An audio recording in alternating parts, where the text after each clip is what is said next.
Tomorrow on Black Friday, GMA will reveal live to you the best deals out there. The biggest savings in real time. The coolest stuff you've just been waiting to buy. We cannot wait. It's happening live for you. Tomorrow on GMA's Black Friday Spectacular. You're welcome, America. This morning we had a few showers move in, along with some rumbles of thunder and lightning, but overall it was a very nice Thanksgiving. We had warm temperatures earlier, but now some colder air is moving in with dry conditions the rest of tonight. Tomorrow morning will be very chilly, and then a freeze is expected by Saturday morning. Hard freeze next week. I'll have a look at all those temperatures coming up. Right now on News Channel 6 at 7, Thanksgiving is here, and downtown Augusta was filled with food vendors with a feast in the streets. We'll take you to the event as your news at 7 starts now. Live from Television Park, this is WJBF News Channel 6 at 7. Good evening, everyone, and happy Thanksgiving. You're watching News Channel 6 at 7. I'm Hannah Latier. Coverage you can count on begins in Augusta. Despite some of the challenges the city of Augusta has faced since Hurricane Helene hit, local business owners and community members and leaders came together to serve the community this Thanksgiving. Bria Smith has more.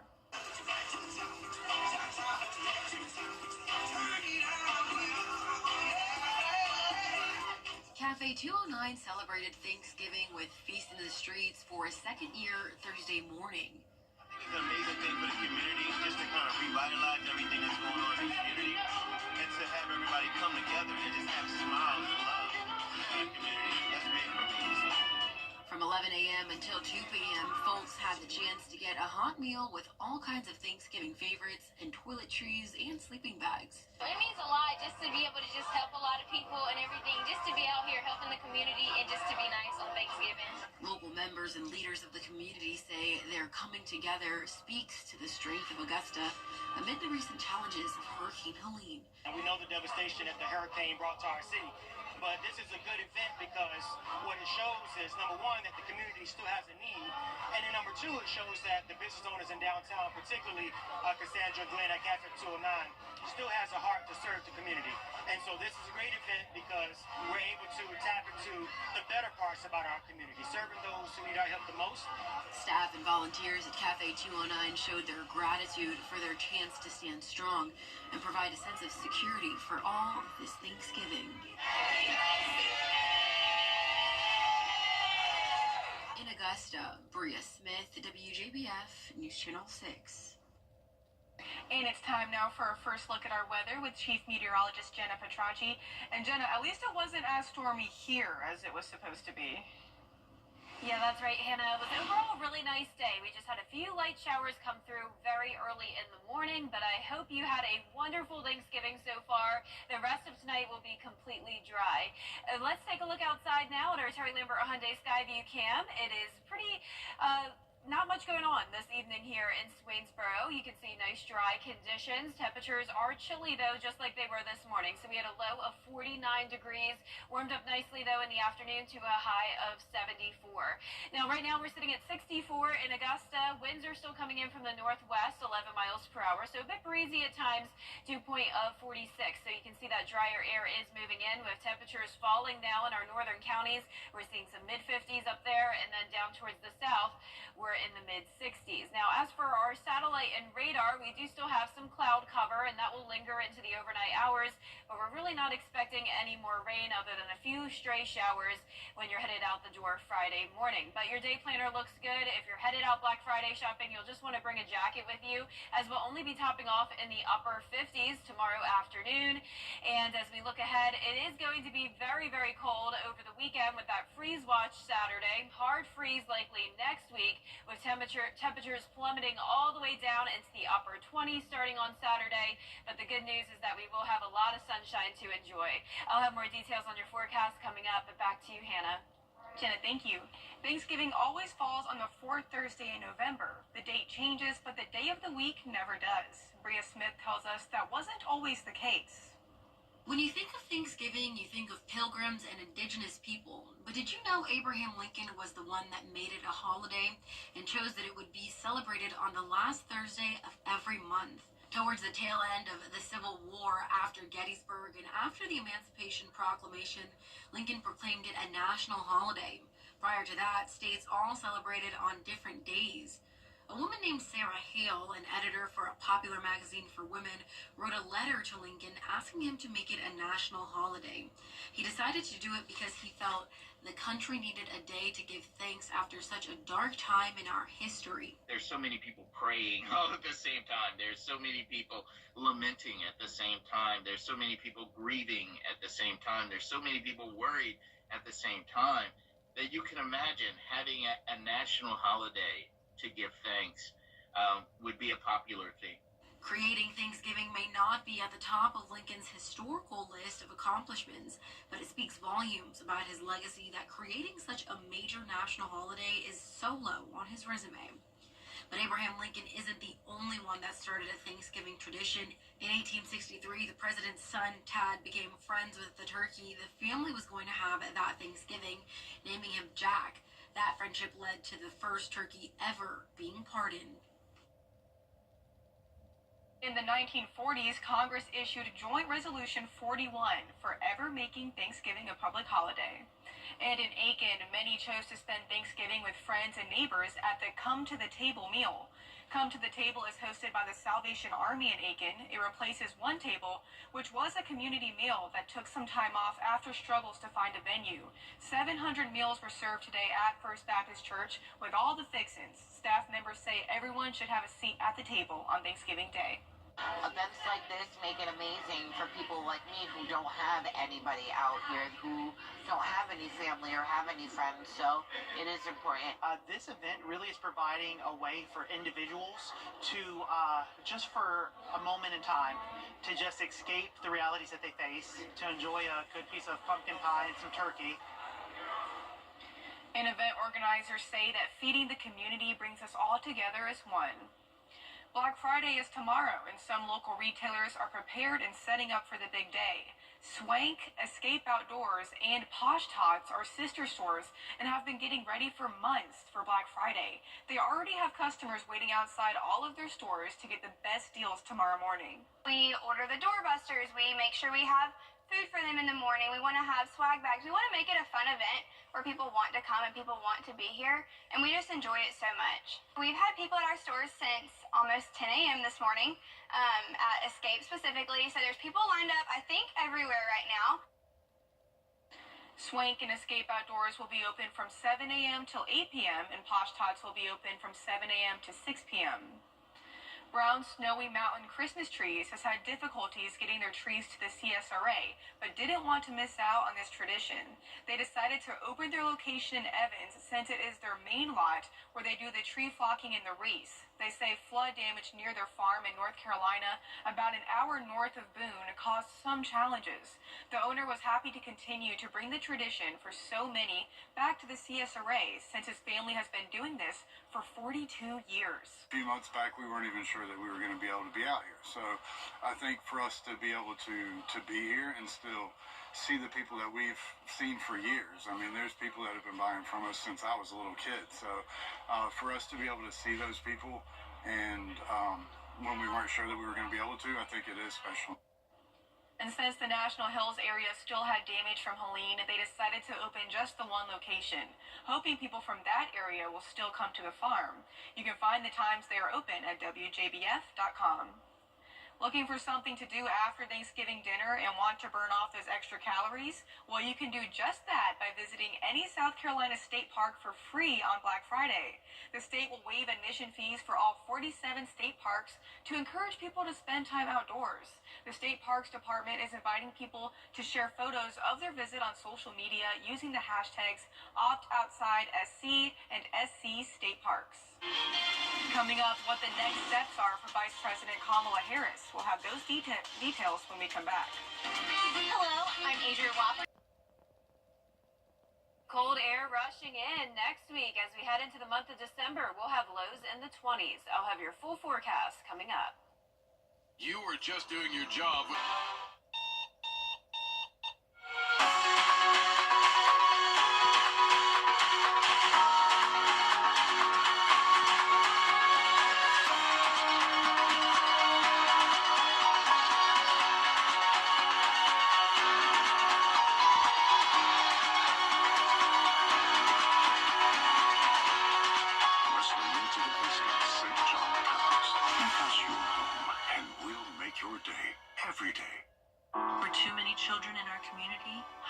just a feeling. It's a daily reality.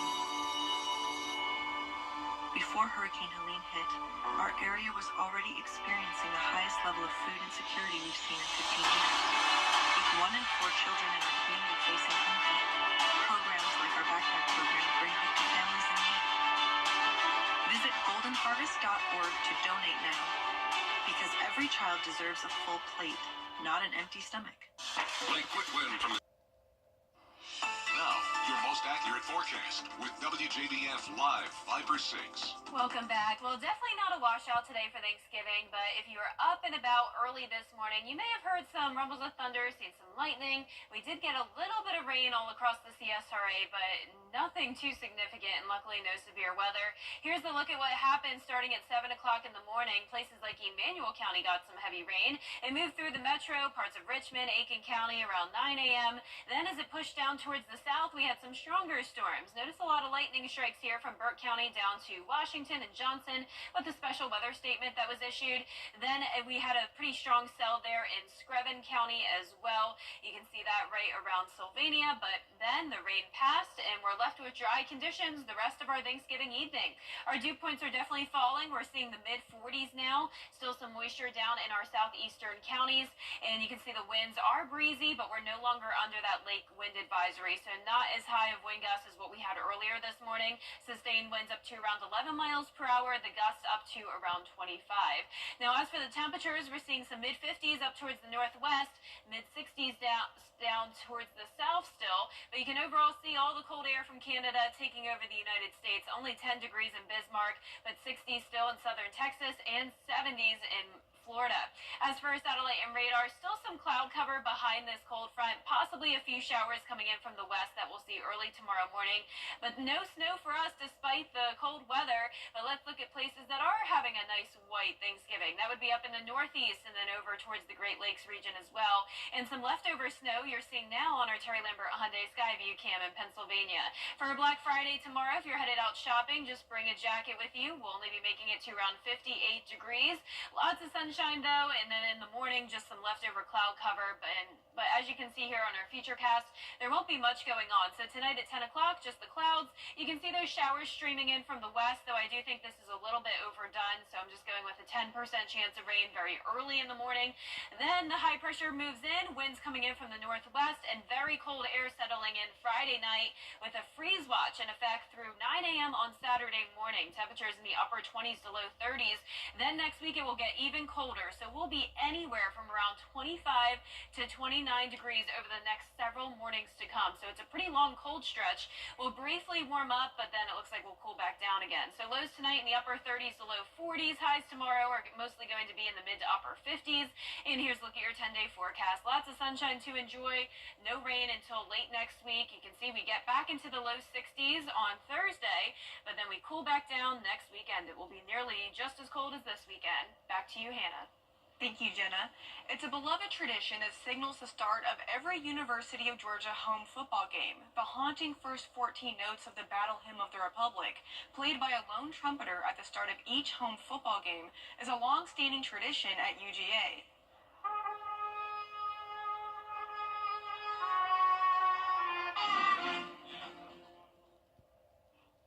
7 minutes before kickoff, a hush falls over the stadium and fans point one finger toward the southwest corner where a lone trumpet player stands.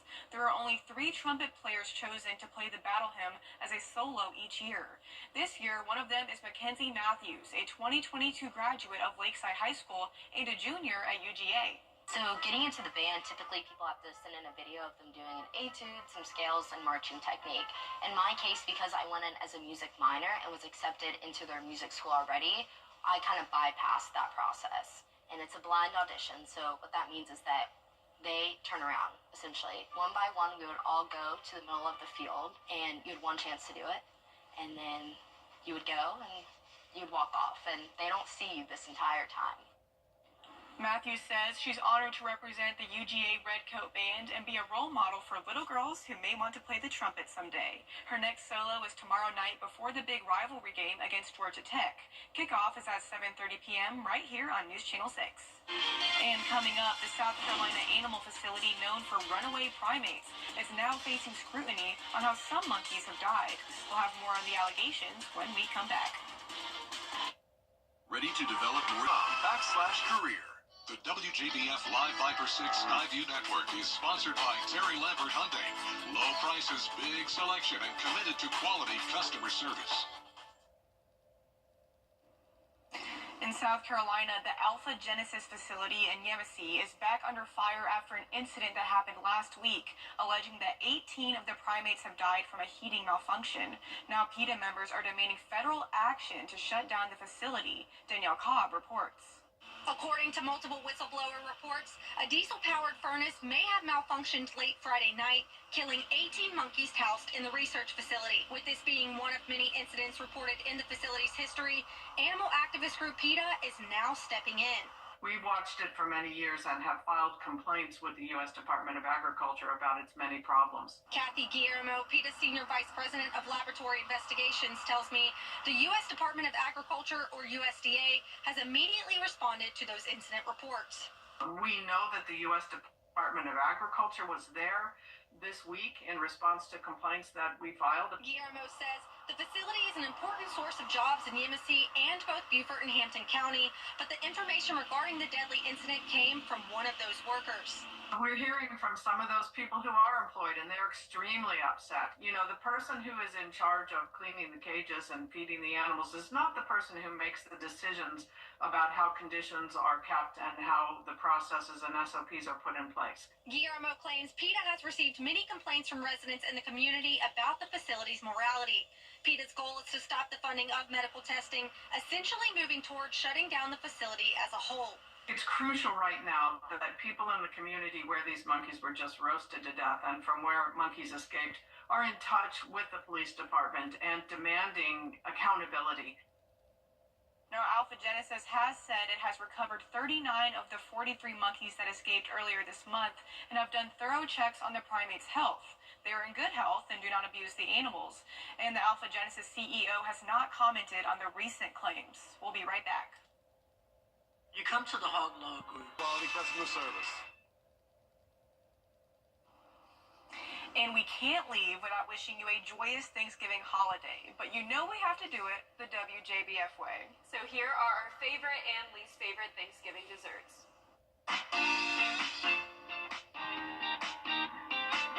All right, my favorite Thanksgiving dessert probably has to be pumpkin pie, but I've had a new appreciation for the pecan pie, especially the pecan pie at Lifesaver since I've been here in Augusta. So pecan and pumpkin pie are probably my favorite Thanksgiving desserts. My least favorite is anything involving cranberry. I'm not a really big cranberry guy, but that said, I'm looking forward to having some delicious food and being surrounded by my family for Thanksgiving this year.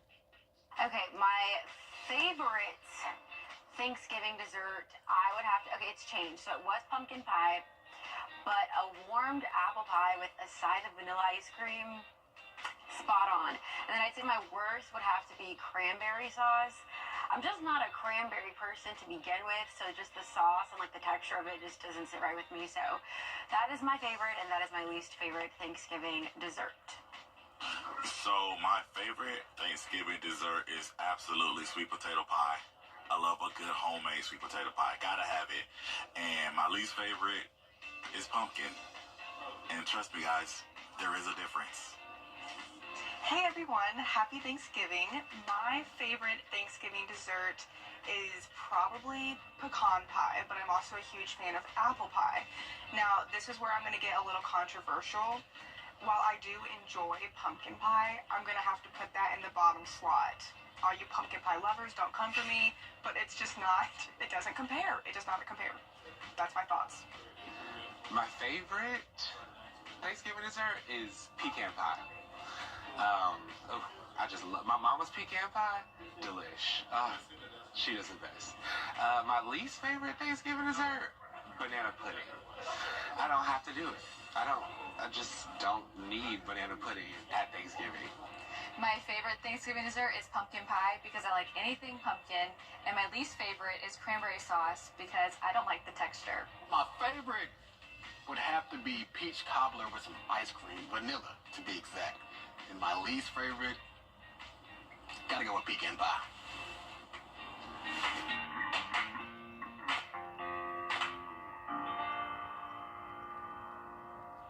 Well, I would say the house is pretty divided on that one.